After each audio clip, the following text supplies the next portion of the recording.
everyone. I am Charlie Tolhurst, and welcome to the Charlie Tolhurst Show for today, the 28th of May, the final one of May, and of course, live only on YouTube tonight. We'll be providing coverage for just over the next hour or so on the show. I'm joined by late party supporters, Zach James, to run up all the latest news. And from past week, hello, Zach. Hi, Charlie. Hello, mate. Now, slightly different start to the show tonight because I'm going to go through some of the big headlines on the news whilst me and Zach will react to some of the stories. But firstly, I want to start off with the cost of living crisis.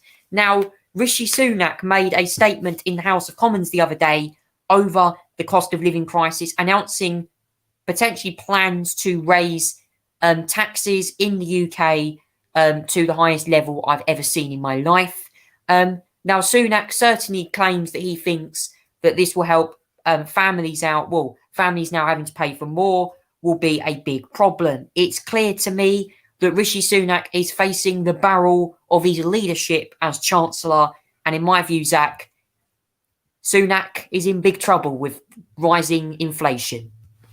Yeah, he's obviously in big trouble, Charlie. Rising inflation, higher energy costs as well. The Ofgem wrote to the Chancellor this week saying that the energy cap in October was provisionally going to be at £2,800, which is nearly a £900 increase, Charlie, from the previous cap increase, I think, which was for April, which was not £1,900.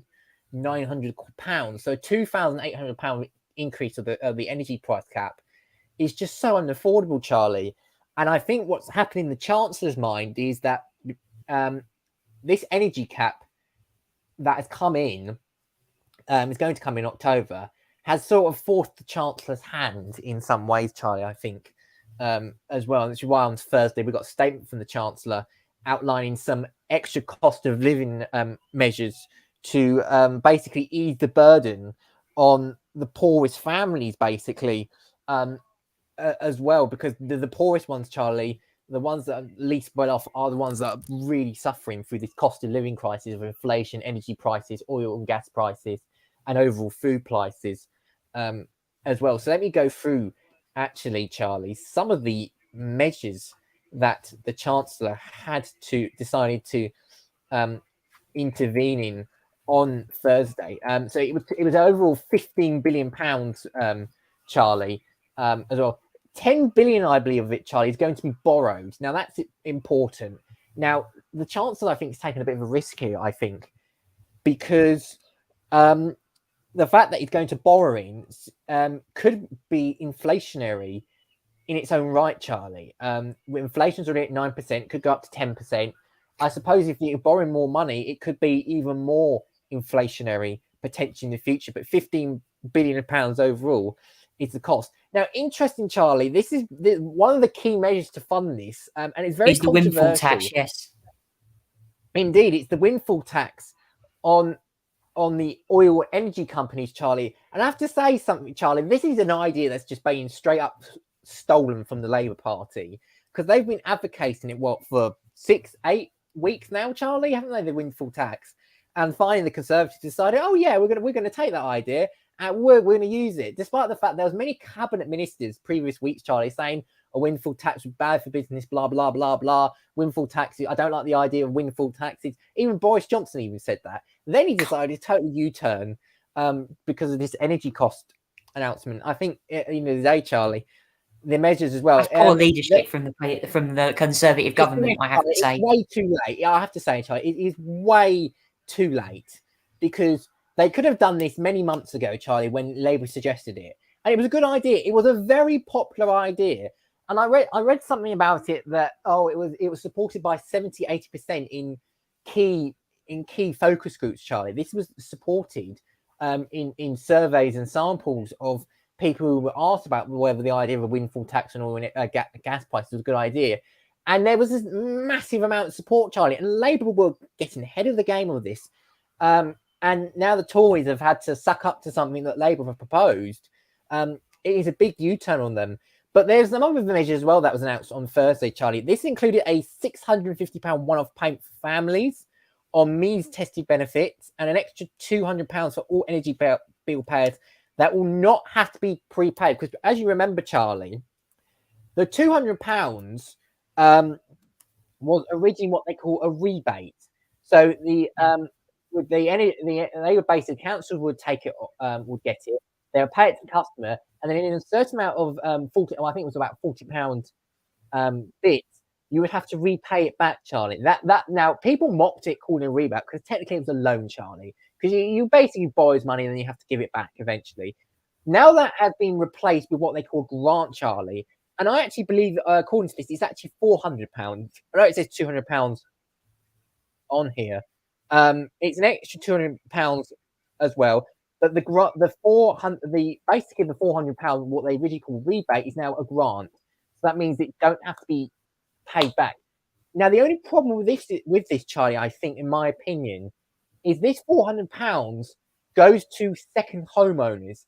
And I don't think that's fair, Charlie, because if you think about it, second homeowners are owned by normally fairly rich families who can afford to buy a second home. So I think that's unfair, Charlie, because that just means more money going to the rich unfairly and unnecessarily, in my opinion. It's not necessary in my opinion, but they've just done it as is. I think, but overall, I think the measures are good. It looks like the Tories have finally been able to do something, Charlie. They've been sitting on their knees half the time, and literally as half the country goes begging to, ask the government to literally do something. And finally, the government have actually done something. I know there's been a Resolution Foundation. Martin Lewis has been very critical of the government, Charlie. Very much welcoming these measures, Charlie. So yeah, it's a much improved measure, should I say that, Charlie? It's much improved. It may be possible they may have to do a bit more in the future, but overall, I think a lot of people are pretty pleased with what the Chancellor announced on Thursday. Yeah, and right now we're going to play for you a short little video of the Chancellor's statement in the House of Commons on Thursday, as he dishes out £15 billion cut to bills as he announces an energy windfall tax. Have a listen to this. It is possible to both tax extraordinary profits fairly and incentivise investment. And so, like previous governments, including conservative ones, we will introduce a temporary targeted energy profits levy, but we have built into the new levy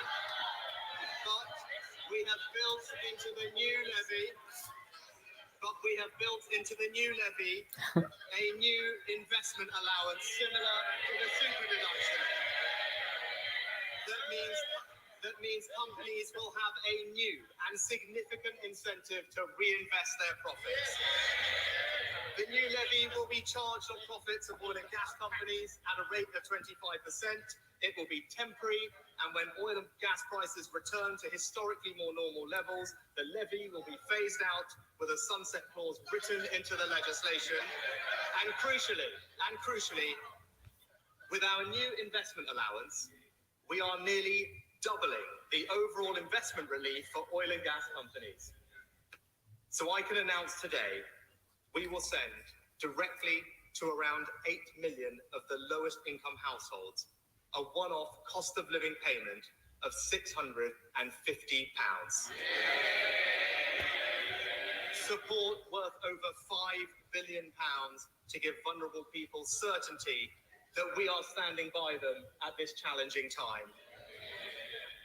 DWP will make the payment in 2 lump sums, the first from July, the second in autumn, with payments from HMRC for those on tax credits following shortly after.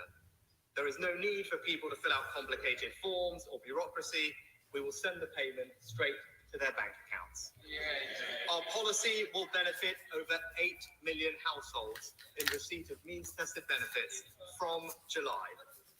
Thank you there, Rishi Sunak, on that, for the statement there in the House of Commons. Yeah, clear to me that there is now a windfall tax on energy companies. It is going to affect the energy sector massively, I think, on lots of issues, that the government are raising taxes up. This is not a conservative government doing this. I have to say, a lot of this policy, Zach, are kind of champagne socialists. That's what I think it was Tory MP Richard Drax described it as. And in fairness, Charlie, He's perhaps one of the only MPs that have been consistent in their views. Conservative MPs have been consistent in their views about this. Just last week, Charlie, remember that Labour set an opposition day motion calling for a windfall tax. That was voted down by the government. The same Tory government is going to go through the division lobbies when this gets legislated for in a few weeks' time and vote for it. So you couldn't wake it up. You really couldn't make this sort of thing up. That's the tactics the Conservative use these days, and it's absolutely make them look quite hypocritical, actually. In fairness, Charlie, because they're going around saying the same government ministers who are originally voted against this are going to vote for it in a few weeks' time when this gets legislated. It is quite something, isn't it? I find it quite something that they would do that sort of thing. But there we go. They've done this sort of thing before. Interestingly, Charlie, you heard it in there. They call it an oil gas profits levy. They're not calling it. They seem to struggle to even call it a windfall tax. Well, we know what it is. It is a windfall tax. It's. They just seem to use these silly words like levies and everything like that. It's a bit like when they raised national insurance. They called it the NHS levy or something like that. And I'm just thinking, yeah, oh come on, just spit out what you mean.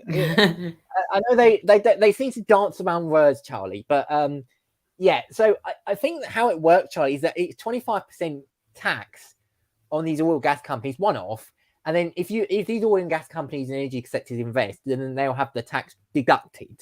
In other words, so it's a nice set of profits for the oil and gas companies anyway, despite the fact they're being taxed.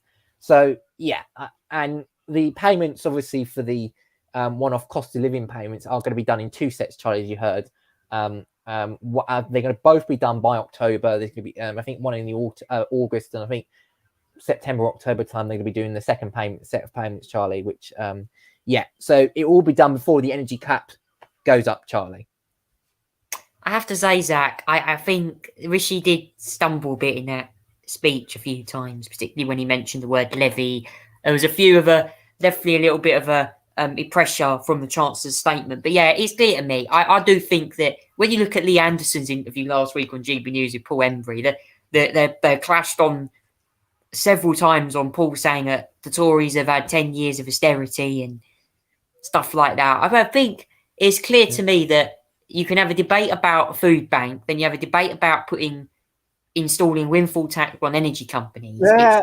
It's going to be a big issue for our politicians to debate. But yeah, that's all I can say, guys, on that issue. That is the cost of living crisis. But also as well, guys, a new little segment I'm just going to do quickly, a little brief news roundup whilst we're here. So this is some of today's news stories that have come in. I'm going to give this up to GB News.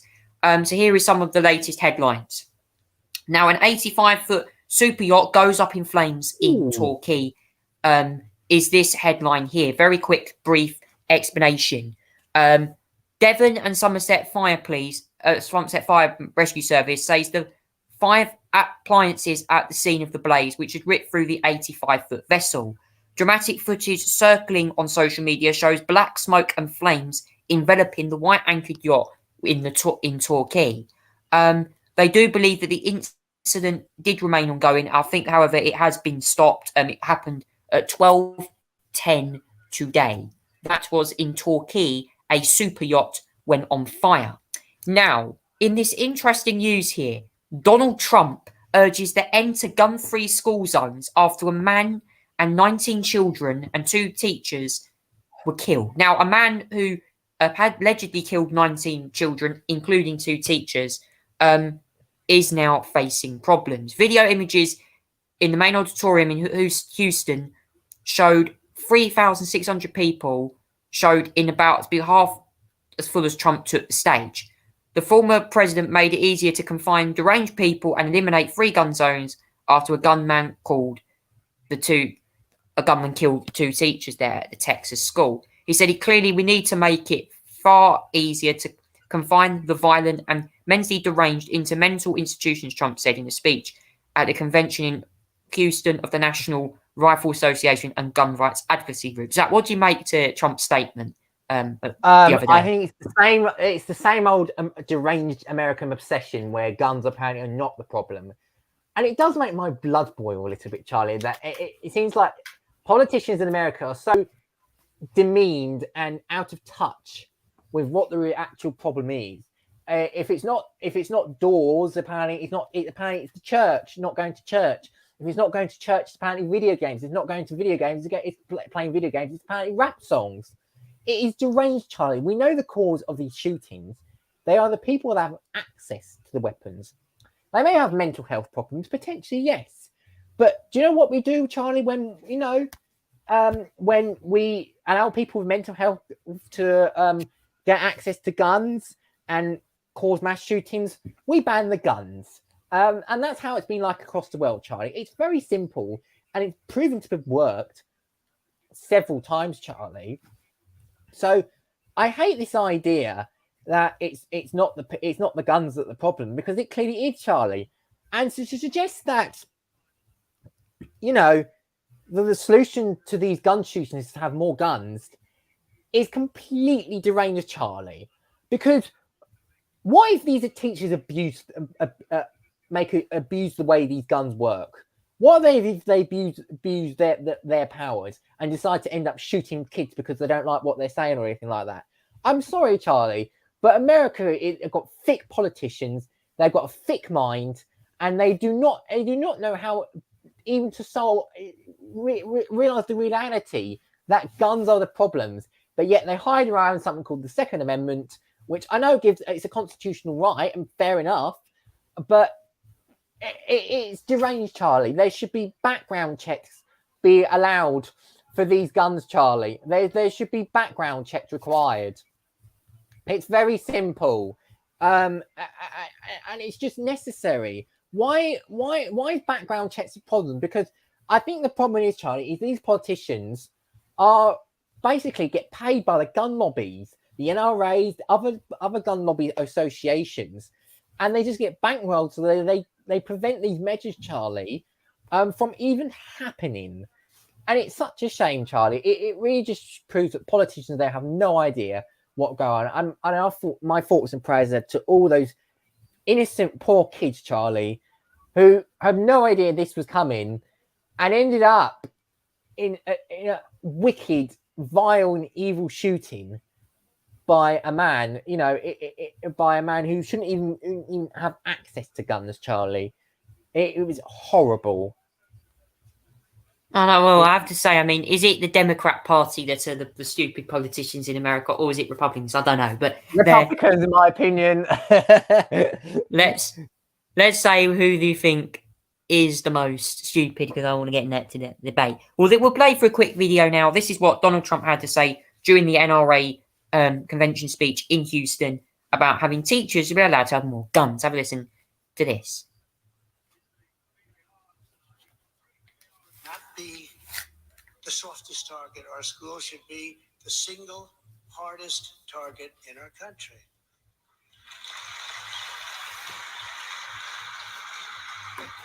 And that's why, as part of a comprehensive school safety plan, it's time to finally allow highly trained teachers to safely and discreetly conceal carry.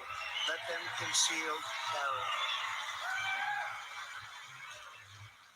Even if every decent and honest American gave up their guns, the criminals would never give up theirs, and they never will. They're never going to give up theirs. They would wreak havoc like never before in our country.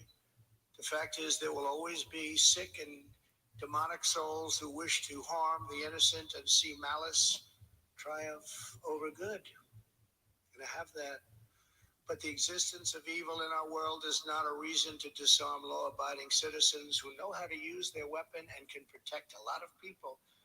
The existence of evil is one of the very best reasons to arm law-abiding citizens. That was Trump's speech there from the convention there in Houston, as Ted Cruz also rallied at that event, called in media dishonesty as well. Clearly, I am not going to comment on that, but I think clearly for me that Republicans definitely want some new changes happening on these gun laws. Moving on now to the Russian invasion of Ukraine, now entering its third month. Would you believe it? This invasion has been a failure for President Vladimir Putin of Russia, who continues to be singled out from the rest of the world.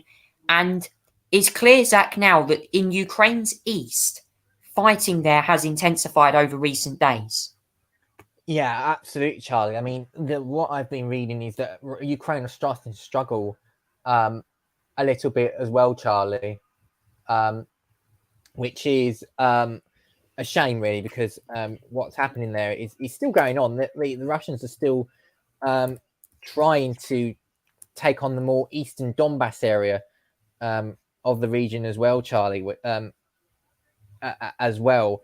But there are reports, Charlie, that the town of Linman in eastern Ukraine has now been taken from Ukraine and being put into Russian hands as Russian-backed separatists, Charlie. It's a big win for the Russians in this area.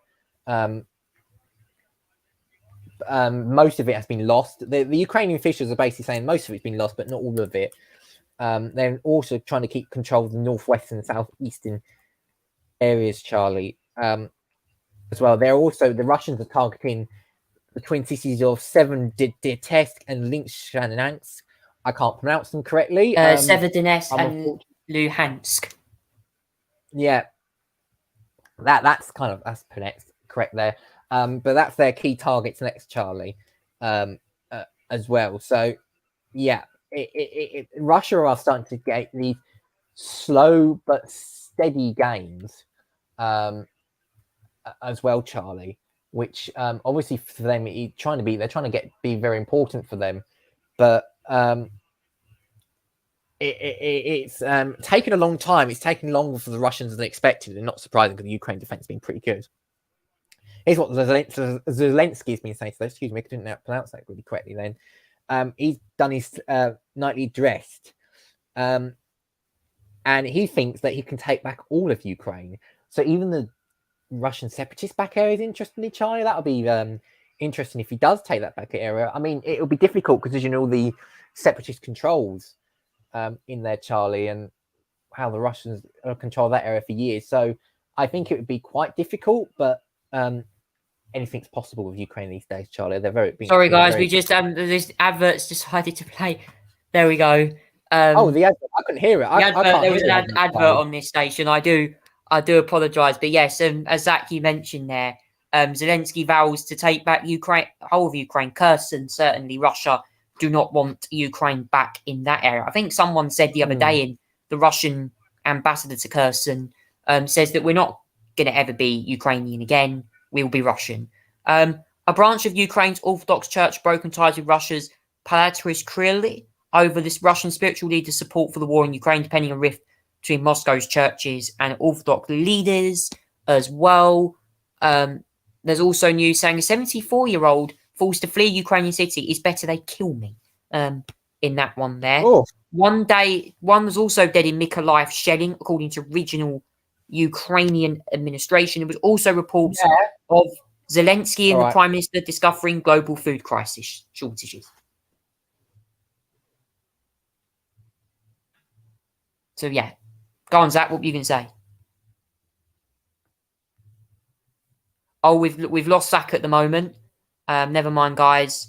We will keep you updated on that. I will continue reading through some of the stories as planned, whilst Zach is off at the moment. Putin has signed a law scrapping up the upper age limit to enlist Russia's military. The Russian president has signed a law scrapping upper age limit Russians and foreigners to join their military and contract service members, according to the Russian state news agency. Russia's State Duma passed the bill on Wednesday, but Putin's signature was needed for it to become into law. Previously, citizens aged 18 to 40, foreigners aged 18 to 30 could enlist themselves into the Russian army. So, yeah, clear to me. Zach is back now, and we'll go over the rest of the news. Sorry, I just got my dessert, Charlie. I've just been having my dessert, so it's pleasant. I keep eating this whilst I speak to you as well. So it's a lovely dessert I got, by the way. Right. So where are we? Oh yeah. So let's go through here. So looking at this, so France and Germany's leader pushing agree another ceasefire. Well, yeah. I mean, they're going to keep trying that, Charlie. I don't know if that's going to be possible within the next couple of days or anything like that. They're going to keep doing it. They're going to keep trying, Charlie. I don't know if it's going to be possible though, because it's been going on for months, Charlie, and there's been no ceasefire whatsoever. So it's going to be pretty difficult to agree one, as well. So yeah, and I think what I've read as well, Zelensky and Johnson has been on the phone as well this morning. They've discussed the food crisis because I believe, Charlie, if I'm correct, you get lots of wheat that is produced in Ukraine, and that's potentially a problem, Charlie, because obviously there's a war going on there, and whilst the war is going on, you can't produce much wheat, and it can't be exported to other countries, Charlie, which means like something like Weetabix or something like that, or other food companies that have wheat in it. It becomes a problem, Charlie, and it contributes to the food crisis potentially as well, and rising costs. So it's a big issue, Charlie, in that area as well. Putin was signing a law today, scrapping the upper limit for Russians and foreigners to join the military. So it would citizens. It was So they passed the bill Wednesday. It was so anyone scrapping the upper age limit. So I think it was 40, the upper age limit, and 30, Charlie, for foreigners. So normal citizens were 40. I think the foreigners were 30. They've scrapped the limit now, so anyone up towards 40 could join basically the Russian army, which I suppose they need more. It just proves, Charlie, that they need more manpower on the ground to fight Ukraine, which is obviously a problem for them. So yeah, and the Kharkiv district as well. There's been a district in the Ukrainian city of Kharkiv, and Shinihabov, Charlie, that's the regional there. It's very difficult to pronounce these names. That's been shelled, Charlie. So obviously some fighting still going on in Kharkiv, Charlie, despite the fact that the Ukrainians managed to push back the Russians there in several areas as well. Let me get this in my mouth. Yeah. I have to say, Zach, as well, I think there's been a big battle going on for Severodonetsk at the moment. Russia do seem like I think they're in control of Severodonetsk now, which, if that is the case, is a big win for Russia. Yeah, it is. Because obviously that's one of the major cities in the Donbass that Putin wants to go for. And Zach, it's clear to me before we move on to the next segment that Putin has this big vision of creating the Soviet Union back in the 1930s. But it's clear to me, though, he kind of had this big ambition of fighting in the Donbass for the past 8 years when they annexed Crimea back in 2014. Yeah, he's obviously wanted Ukraine in some form, Charlie, and obviously Donbass has been part of that because he thinks that's part of his territory now. So you got these Russian-backed separatists that annex part of Ukraine, like with Crimea and Donbass as well, Charlie, like the Luhansk and Donetsk regions, Charlie, where there's been shelling going on and is backed by Russian separatists. So this has gone back a long way, Charlie. Putin wanting to eat part of Ukraine up, and his plan worked then. It doesn't appear to be working as much now. Let's just say, Charlie, it's been progress in some areas like Kherson and Luhansk and Donetsk, but the rest of it, Charlie, is not seen to properly work at the moment. And he's getting worldwide condemnations. Olaf Scholz, I think, criticised him today, and the German Chancellor or the German President, who I have to say has not done well on this issue at the moment, but he seems to be catching up now. And France as well, another country that have struggled to arm Ukraine with weapons. Like we've done a lot here in the UK. We've been one of the leading countries to supply and arm Ukraine with weapons. But yeah, it's clear to me that we have to wait and see about what's going to happen with the war. Obviously, is Finland in the firing line? We don't know. There has been reports that Finland's army are training ahead of potential Russian invasion fears. I do not want Putin to extend this war further, because if he does and hits NATO, oh my God, what would that be like? But it's very unlikely that I see another world war happening. But watch this space, because things can rapidly change.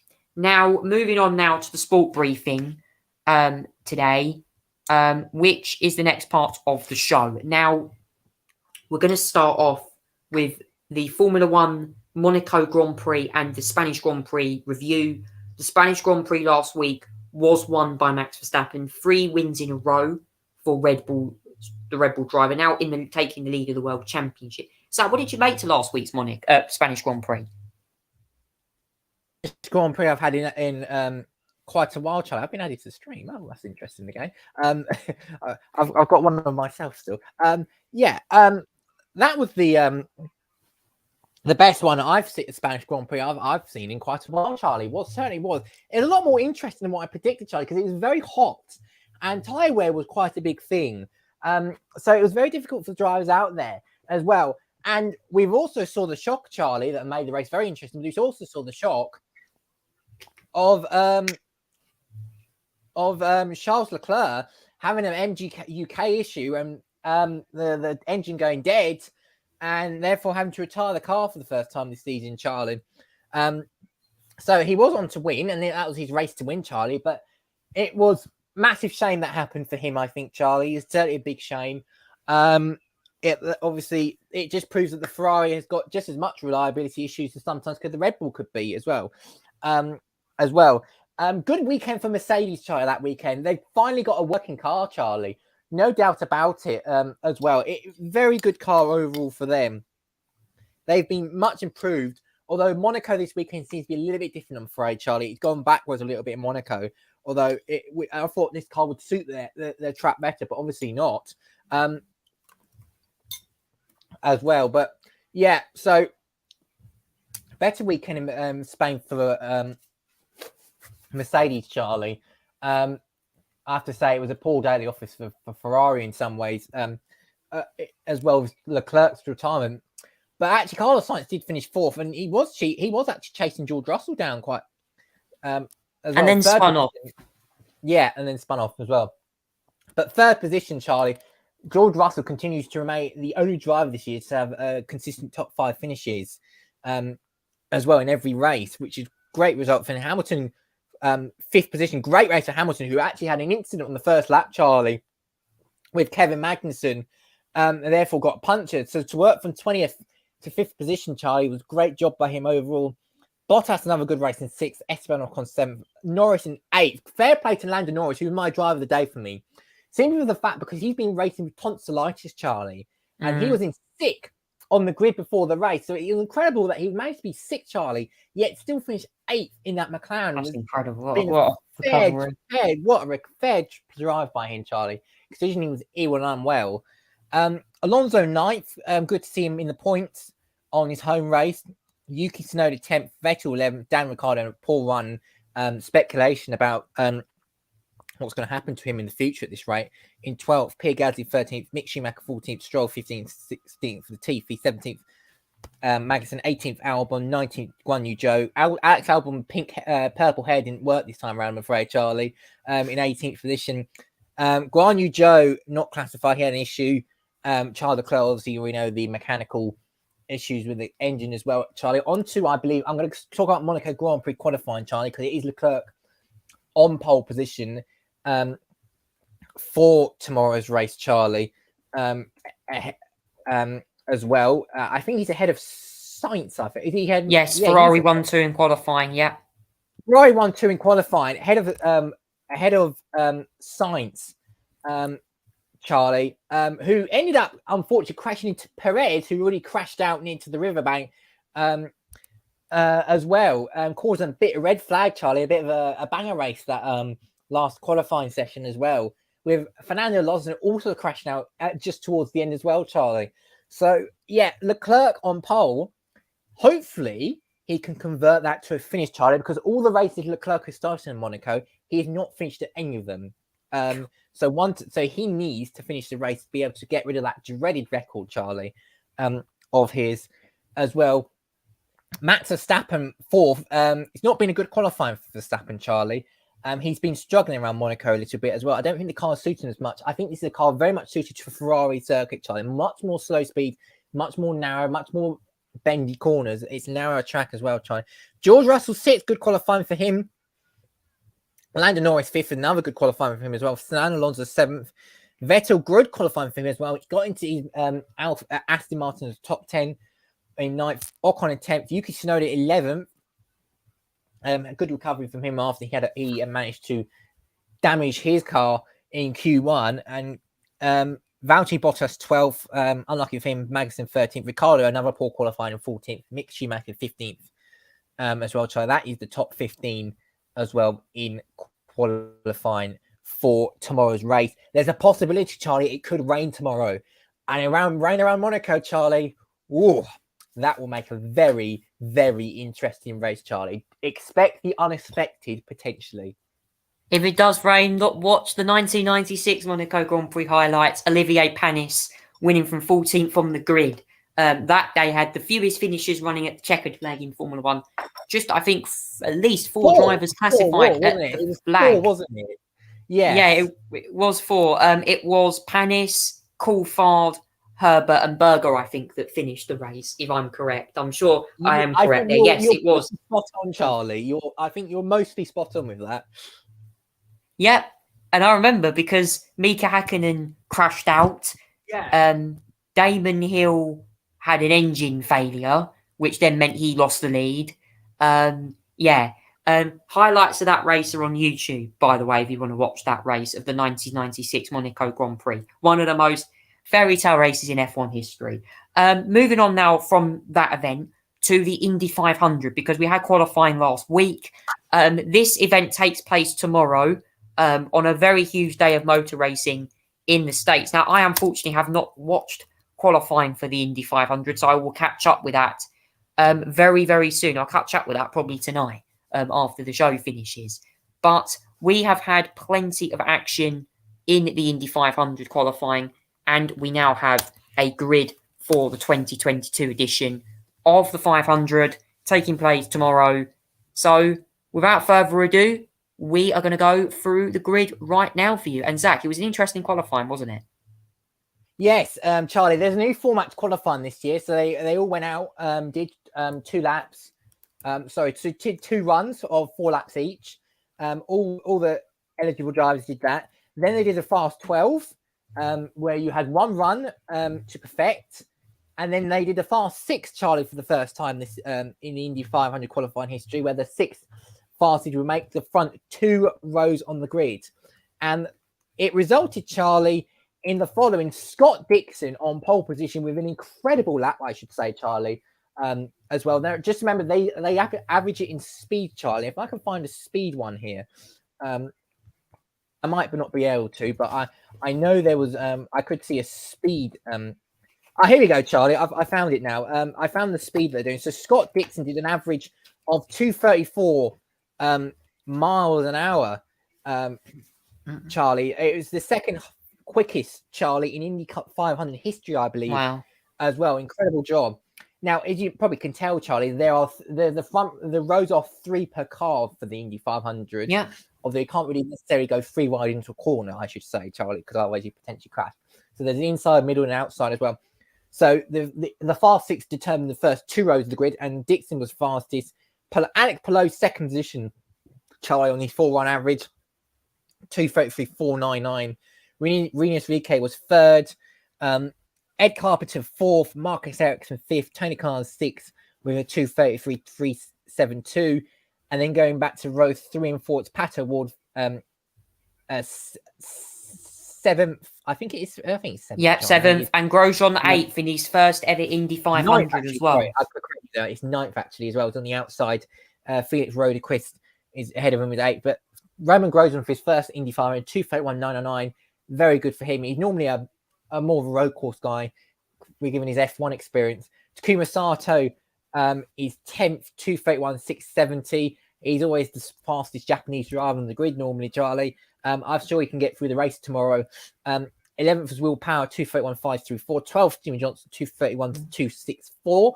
You could say he could do a little bit better. Yeah. He's got a chance, though. He's got a chance as well. But 12th for Jimmy Johnson as well. 13th, David Malukas. I think he's his first time as well. Yeah, it's his first time, yeah. Newgarden, 14th, 2:31.5. Santino Ferrucci also 2:31.5 as well. Ferrucci making a rare appearance as well. Not a full-time driver. 16th Simon Pagenaud, 17th JR Hildebrand, who you may remember for once crashing out on the last corner of the Indy 500 to give Dan Weldon the victory once. I think it was 2011, Charlie, that happened. Yes. He's on row 6 as well, next to Conor Daly on the outside of the row. Row 7 is debuting Callum Ilott, 2:39.61, ahead of Alexander Rossi and Graham Rahal. Row 7 as well. Row 8 is Sage Karam ahead of Marco Andretti and Devlin Di Francesco. Devlin Di Francesco. Now, Colton Herta is the surprise one because he's on row 9. He's not had a very good qualifying, so hasn't Scott McLaughlin as well. No, neither on Colton Herta had a pretty horrific accident on Friday practice as well, Charlie. He flipped the car when car got sideways. He rear-ended it into the wall, and the car managed, because it sucked up so much air, it managed to flip over, Charlie. You know, you mean in NASCAR you wouldn't be able to see them flip over because they'll have something like roof flaps. Now Colton Herta doesn't have a roof flap, unfortunately, so his car flipped over. He did manage to get out unscathed, and thankfully he's okay. He will see him on tomorrow as well. Scott McLaughlin in the middle, row 9, 2:31.54, ahead of Helio Cavneris as well. Kyle Kirkwood, I think he's a Newton as well, ahead of Dalton Kellett, is another Newton, I think he's a newbie as well, and ahead of experienced Gianpablo Montoya on the outside as well, and Christian Lundgaard as well. This is the last row, ahead of Jack Harvey and Stefan Wilson is the driver who didn't set a time. He didn't set a time, Charlie, as well. I don't know whether he got invalid or not, I believe. But yeah, he didn't set a proper time, a classified time, Charlie. So he is at the back of the grid, Charlie, for tomorrow's 500. I believe the race time tomorrow, Charlie, is 5:45 approximately. Yeah, if I remember right. The green flag. That's when the green flag is due, I believe, Charlie. Yeah. It will follow the Monaco Grand Prix, which is 2:00 tomorrow, Charlie. As well. So yeah, the green flag is going to drop at 12:45 approximately. That will be live on Sky Sports. It's live on Sky Sports Action and Sky Sports F1. And it's also on the Sky Sports F1 red button as well, because they're not going to show the build up. They're just going to show the 15 minutes before the green flag, because F1 is followed before that. But it'll be live on Sky, and I will certainly be watching it tomorrow, Charlie. Very exciting race to look forward to. Yeah, one of the biggest races of the year, the Triple Crown. Can Helio Castroneves win his 5th Indy 500 and be the record holder? We don't know. We'll have to wait and see tomorrow. Now, quick update from the States in NASCAR now, because last week NASCAR did race. I can tell you because I watched the highlights of this race, but I always, for some reason, keep forgetting who wins the race. It was Ryan Blaney who won the All-Stars race in Texas last week. And Zach, what did you make to this? Yeah, another entertaining race, Charlie. Ryan Blaney, $1 million richer after last week, Charlie. Obviously, no points because it's just an all money race. So it doesn't affect the championship. Ryan Blaney won ahead of Denley Hamlin in 2nd, Austin Cindric in 3rd, Joe Logano in 4th, Daniel Suarez in 5th, Alex Bowman was 6th, Adrian Woodin was 7th, Chris Buescher was 8th, Brad Keselowski 9th, and Christopher Bell in 10th, Charlie. An interesting race as well. We saw the likes of Elliott, Larson, and Chastain get involved in quite a big accident early on, Charlie. Yeah. And wasn't it Chastain? It nearly went over. I think so. I actually haven't. To be honest with you, I need to actually watch the highlights again. But yeah. Yeah, no, it's fine, Charlie. But I think it was Chastain that nearly went over and crashed into the back of it. Larson, and took Elliott with him as well. But Ryan Blaney got $1 million last week.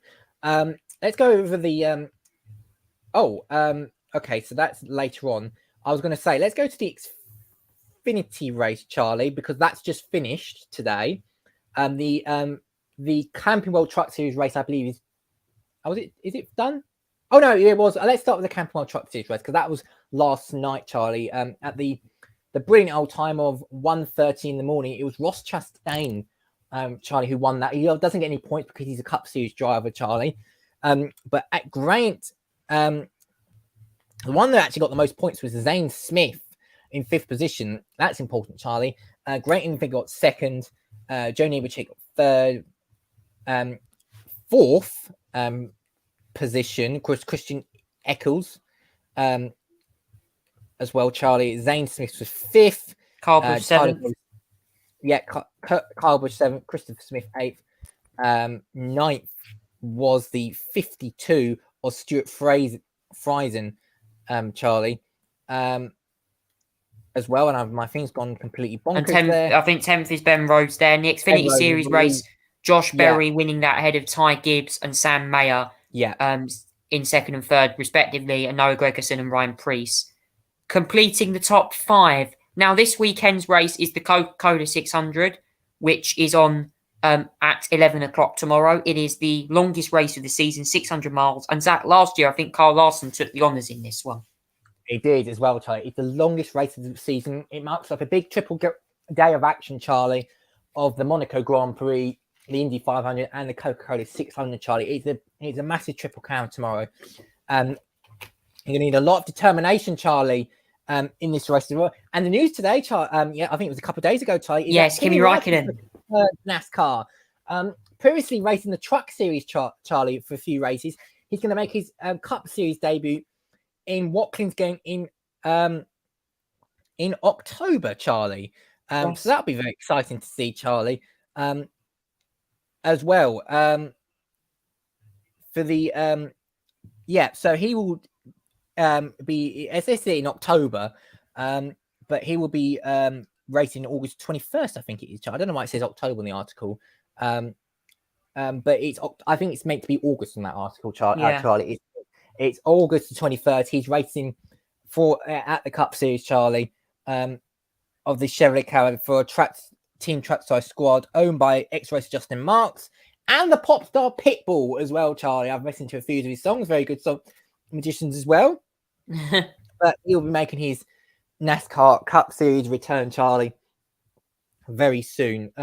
Good to see that he's making the best use of his retirement so far, Charlie. And I'm very looking forward to seeing him race in August, sorry. Yeah, could Kimi even be in the Cup Series? This is going to be interesting. I'd love to see him in NASCAR. It'd be pretty cool. But yes, he's going to be returning. Watch this space, guys. YouTube video will be coming on next week regarding Kimi Räikkönen's in a NASCAR Cup Series drive there for Trackhouse Racing. Now it's time for Charlie's good news. Now this week, we're heading all the way down to Southend for an announcement on a brand new crazy golf course that is taking place on Southend Pier. Now, local news is always important. I love talking about local news. So the article coming up for you right now is on Southend Pier. It's a new crazy golf course. Now, the old course, I think, only had something like 12 holes. This is now a brand new 18-hole crazy golf course, which is available on the pier. Actually, no, it's 12 holes. Yes, it was 12 holes, the old one. Now, it features a new crazy golf course, one of the range of new attractions that have been introduced or refurbished in recent months.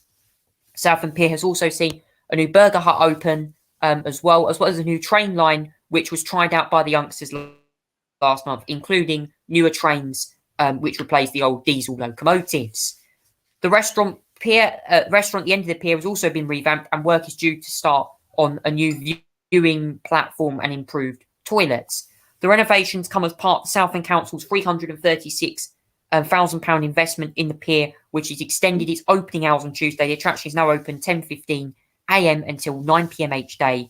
Southend Pier Crazy Golf is currently open on weekends, only open weekends, 10:30 a.m. till 7 p.m. on Saturday and Sunday, which price is set at £5 per person or £15 in total for a group of 4 as well. It came from Southend Pier and Railway Facebook page. After a record-breaking number of visits in January, hopes are higher for Southend Pier to record its highest number of visitors. This is the longest pleasure pier in the world, guys, at 1.3 miles long. So, yes, plenty of that in Southend Pier. Also, guys, on Charlie's Good News, a very quick update to all the listeners out there who are watching the Charlie Tolhurst Show live tonight on YouTube. Next Monday, we will see the launch of Britain's Got Talent's live shows coming back to the UK for the first time in 2 years. I cannot wait. We're providing you action next week on the show. Obviously, this show will not air next Saturday due to the Jubilee weekend. I will be busy on Saturday, so I cannot make next Saturday, unfortunately. So I'm going to try and air it as early as I can. But yes, Jubilee celebrations plus Britain's Got Talent semi-finals weekend. Zach, what's your hopes going to be next week for the semi-finals for BGT? Oh, just plenty of good acts, Charlie, as well. And yes, I think the good news, some of the good news you just mentioned there, Charlie, it is Jubilee weekend next weekend as well, Charlie. I'm doing a few events as well. I'm going to hopefully join a street party potentially as well. But yes, it's Jubilee next weekend. We've got 4 days of bank holiday, Charlie. On the Thursday and the Friday, the Saturday, Sunday, there's going to be events every day. On there will be the Troop in the Colour on the Thursday. That's the marks the Queen's official birthday. That's gonna be the biggest one yet, Charlie, because it's the Queen's Jubilee occasion. So it will be quite the occasion. And then I think there's going to be some sort of beacon display in the evening, I believe, for that evening and Thursday at 9 o'clock. And then I think there's a memorial service on the Friday, Charlie. And then I think on the Saturday as well, there is the I think it's the Jubilee Rocks concert, Charlie, on the BBC. That there'll be plenty of artists there. And then Sunday is when the cake parties happen, Charlie. The street parties are happening as well. So it's a big weekend of people coming out, getting together and celebrating 75 years of the Queen on the throne. It's going to be a big old weekend, Charlie.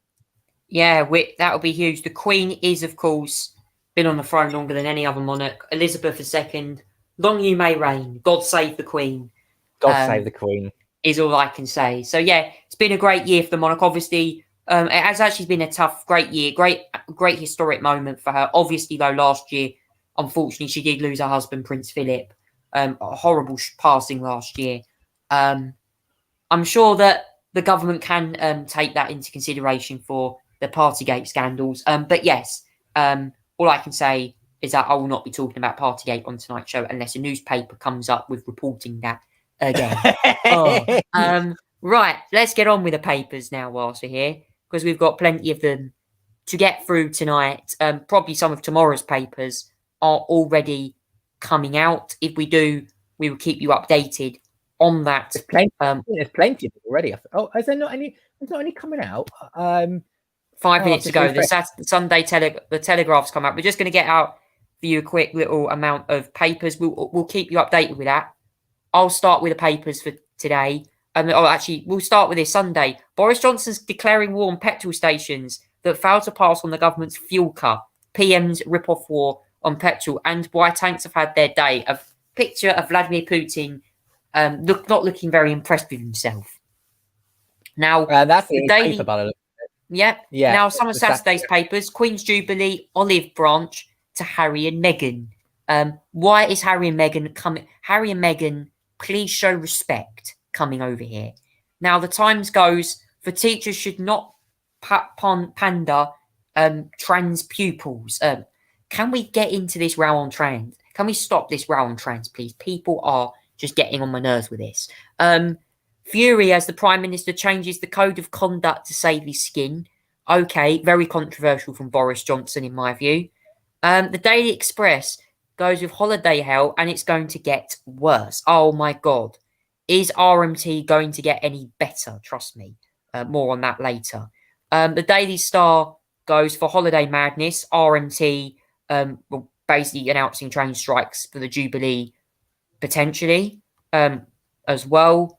The Daily Telegraph goes, we've got to move soon or we'll die. Tory MP's son fights in Ukraine. Daily Mirror goes for a different headline there. Here's to the future. Zach, what do you make of some of the latest headlines? Yes, let's start off with the let's go up a bit further. Let's start off with the should we start with the only Sunday paper I think that's been released so far, actually. The Sunday Telegraph. Boris Johnson is declaring war on petrol stations that fail to pass on the government's fuel cut. The trouble is, Charlie, it's hard to tell whether they have done the fuel cut, because the levy, the fuel duty that got reduced was 5p, Charlie. And considering the oil and gas prices increased, Charlie, and the fuel increases, price increases, you can't tell whether they've been passed on to the customer or not. So yeah, it makes no difference, Charlie. 5p fuel duty is useless anyway, so it's really hard to tell whether that it has been passed on. And so the PM has declared potentially war on rip-off fuel stations. Can't really do much about rising fuel prices, unfortunately. apart from reduce the fuel duty if you really want to, Boris, if you need to. The Daily Mail for the Saturday one goes for Queen's Jubilee olive branch to Harry and Meghan. And the Queen's basically saying that there's not any family drama to overshadow her Platinum Jubilee weekend. Yeah, I agree, Charlie. I don't want it to be the case where Harry and Meghan, unfortunately, are in the battle of royal wars on the weekend that's supposed to be all about Her Majesty. I hope that's not the case. I do like them, but I just hope that there's not much going on with them too. Anyway, the Times go for a rather transphobic headline. I should point out, teachers should not pander to trans pupils. Very transphobic headline, I have to say, Charlie, from the Times as well. This is basically Attorney General's basically an interview at the time by saying that schools are under no legal obligation to suggest children by a new pronoun or allow them to wear a school uniform of a different gender. Whatever you think of this issue, Charlie, I know there's going to be hotly debated issues on this, and it feels like we can't even get a civil conversation about it these days. I mean, Stella Creasy last night did an interview to the Telegraph where she tried to do a very civil conversation about it. And then obviously she said a view that was controversial, claiming that women can have a penis, and she got abused for it.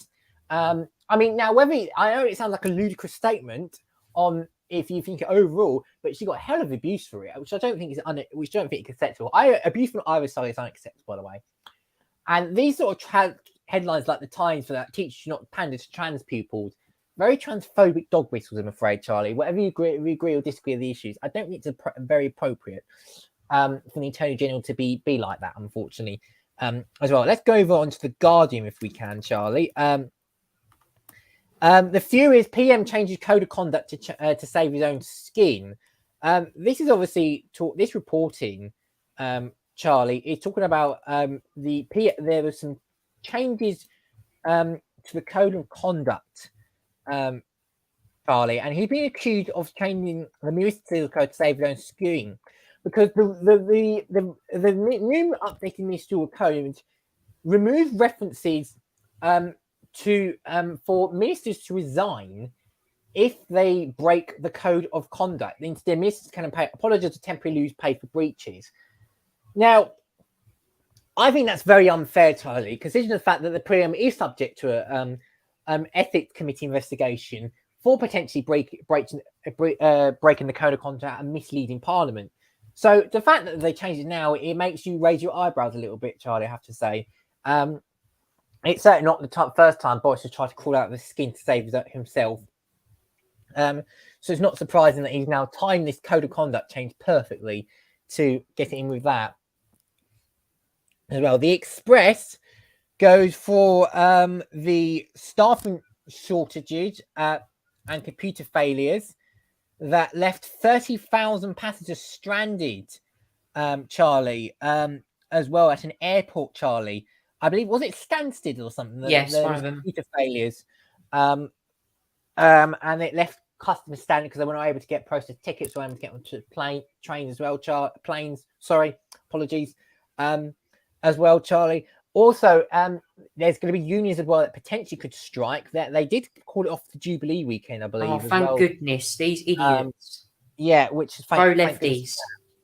But there are potentially going to be strikes after that as well, Charlie, because I believe the unions voted to strike over pay disputes as well. So that could be one to watch for in the future as well. The Daily Star goes for the same thing and relax. That is a photo, I believe, Charlie, of is that the M25? I think if they are putting is that the Dartford Tunnel? Or I think it might either be that or it might be Dover potentially. It's one of them. All right, it looked more like Dover to me potentially, as well. Half-term getaway hit by road and airport chaos, Charlie, because schools are broken up for half-term, and this is the Whitsun holiday where people go fly aboard for a nice little break for the summer, for the break as well for about a week. So, Charlie, so yeah, and everyone's been travelling off. It's caused chaos, Charlie, on the roads, not surprisingly as well. The Daily Telegraph go from "we've got to move or we'll die." Tory MP on the front line. This is talk about the experience fighting with Ukrainian soldiers, and have talked about the fact there's been a landmine June fights as well. So fair play to this son that's gone out. Obviously, thank you for the service that he's been doing as well. The royal exclusive as well from Daily Mirror is that it's Here's to the Future. Queen's Jubilee finale planned with Charles, Williams, and George. Her Majesty wants the world to see monarchy in years to come. This is obviously proving a big weekend of royal festivities over the weekend, Charlie, as well. And the FT goes for, interestingly, it's all like EY is exploring a public listing or potential sale of its global advisory business. As well, in other news, Johnson defends £15 billion cost of living support tonight. It will feed inflation because, it's £15 billion, Charlie, and that amount of spending normally couldn't feed make inflation worse, potentially, Charlie. We've seen this in America, we've seen this worldwide. But yeah, it's potential that there could be issues with that, Charlie, as well, Charlie, potentially as well. So yeah, lots to look out for on the inflation side as well. They don't seem to have the papers up for tomorrow yet on the tomorrow's papers today, Charlie. I've got nothing. I've got yesterday's papers, so and it's 10:05. Yeah, it doesn't seem like we got any at the moment. By what we're hearing, only one paper that got released. Yeah, there's only a problem with the website at the moment, I think, Charlie. But there'll be all of them should be released by 10:30, hopefully, Charlie. Because that's when the papers come out for tomorrow. Yeah, it'll be interesting, guys. So that is all the papers. And Zach, just before we move on, this rail strike by RMT, who have obviously been out, the guy who runs this, I forgot the spokesman's name, but he's been out on the media around this week. He was on LBC and on several stations.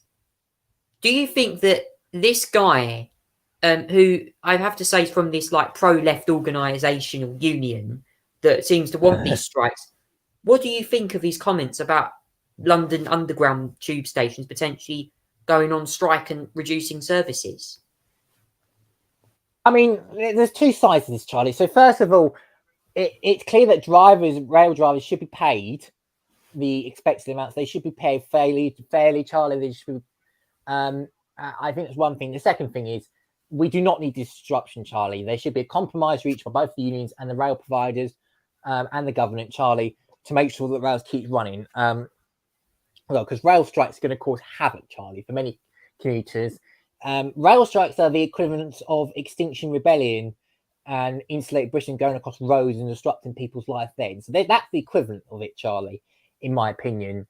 These rail strikes do not help whatsoever at all, in my opinion, Charlie. Well, that's all I can say, Zach. I absolutely agree with you on that point. So, yeah, that is that. Now, moving on to the Great British Star and Red Devil of the Week. Now, my Great British Star of the Week goes to Ricky Gervais for a Netflix special in which he says some interesting comments about trans. He criticises obviously people, criticises some parts of the United States over the trans rail, saying that people just need to be taught their own thing. Do not get involved in this trans war. The trans war at the moment, in my view, is crazy. Can I just say, guys, on this show, I was cancelled by Gateway 97.8 over views to do with transgender, with a pride flag. Can I just say to that pro-left radio station out there, I think you need to start thinking about your lessons right now. That is my on-the-air comment tonight. Please think about what you are doing and do not teach this to youngsters like in your radio club. Thank you. Right. Thank you for that. Now, my other nomination for the Great British Star this week, well, can I say this nomination is an interesting one. Ant and Dec get a nomination this week for doing the media rounds because they've announced lots of new great things this week of Ant and Dec. Obviously, Britain's favourite duo have been back out again, doing some great things. Ant and Dec have announced this week the launch of Proper Happy, Past to Positivity. Their first children's book will be released. And also as well, in other things, they have announced I'm a Celebrity's return to Australia. So yes, I'm looking forward to that. Red Devils of the Week for me, well, I have plenty of them. In fact, they're all in here as well. So one nomination for the Red Devil this week goes to Russia for their horrendous assault in Ukraine, continuing bombardment of key Ukrainian cities. I just think it is completely ridiculous and stupid. Another nomination goes to Rishi Sunak for this increase in windfall tax. Well, can I say Rishi Sunak raising taxes is not conservative and isn't going to be conservative. And I'm going to give a third nomination, and one that I think a lot of people might not agree with me on. I'm going to give it to Piers Morgan. Oh, Now, the reason I'm going to give it to Piers Morgan is because his show is not doing very well in the ratings. His ratings have crippled lately. And as well as that, I have to say, there's reports that he's taking a 6-week break from his show. Is this Andrew Neil saga all over again? Zach, what do you make to my nomination? Yeah, he's denied that on. I think he's denied that. I think he said he's got another 10 weeks left, or something like that, and then he's going to take a break or something like that. He's denied those rumours about taking a 6 week break. And then I think he's going to. I think he said he was on the air for another 10 weeks, and then he's going to then take a break to go out in America to shoot something. I believe a sort of a killer show or something like what he calls as well. But yeah, interesting nominations. I mean, I've not really followed this Ricky Gervais one. I mean, there's a bit of a controversy of it where he dissed trans people and everything like that. Or Partygate, trust me. Yeah, I mean, you know, Partygate is the media coverage of that, trust me.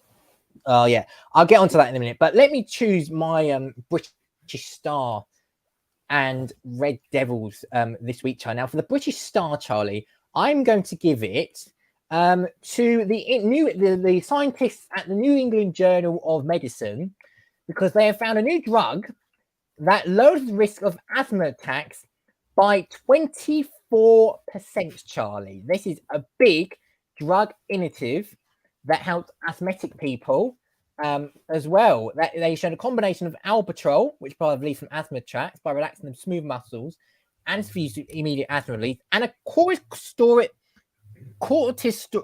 taken together by inhaler lowers the number of sudden episodes of shortness of breath, wheezing and coughing in patients, which can often land in the emergency room, or in some cases, Charlie, death. So this is a big shift, Charlie.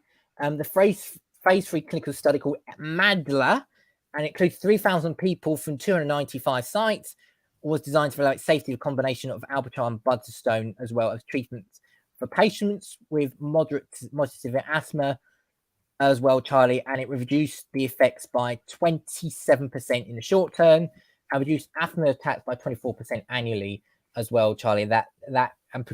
Providing it with corticosteroids reduced it by 33%, Charlie, as well. So I'm going to give the scientists at the New England Journal of Medicine the British Stars of the Week, Charlie.